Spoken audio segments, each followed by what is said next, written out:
নমস্কার। 15ই আগস্ট 1947 সাল ভারতবর্ষ স্বাধীন হয়। 15ই আগস্ট 1926 সাল যার জন্ম, তিনি চিরতরুণ কবি সুকান্ত ভট্টাচার্য। তিনি যেভাবে সমাজকে বদলাতে চেয়েছেন, এই কবিতায় তারই প্রতিফলন। আজকের কবিতা ছাড়পত্র। যে শিশু ভূমিষ্ঠ হলো আজ রাত্রে, তার মুখে খবর পেলুম, সে পেয়েছে ছাড়পত্র এক। নতুন বিশ্বের দ্বারে তাই ব্যক্ত করে অধিকার, জন্মমাত্র সুতীব্র চিৎকারে। খর্বদেহ নিঃসহায়, তবু তার মুষ্টিবদ্ধ হাত উত্তোলিত, উদ্ভাসিত কি এক দুর্বোধ্য প্রতিজ্ঞায়।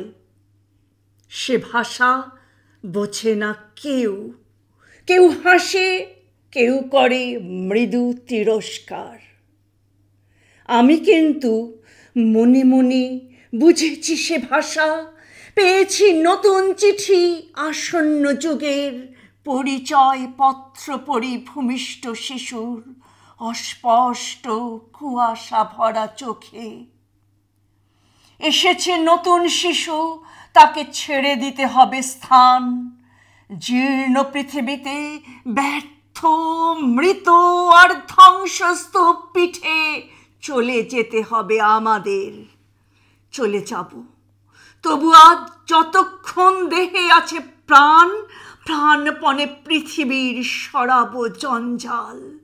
এ বিশ্বকে এ শিশুর বাসযোগ্য করে যাব আমি। নবজাতকের কাছে এ আমার দৃঢ় অঙ্গীকার। অবশেষে সব কাজ সেরে আমার দেহের রক্তে নতুন শিশুকে করে যাব আশীর্বাদ। তারপর হব ইতিহাস।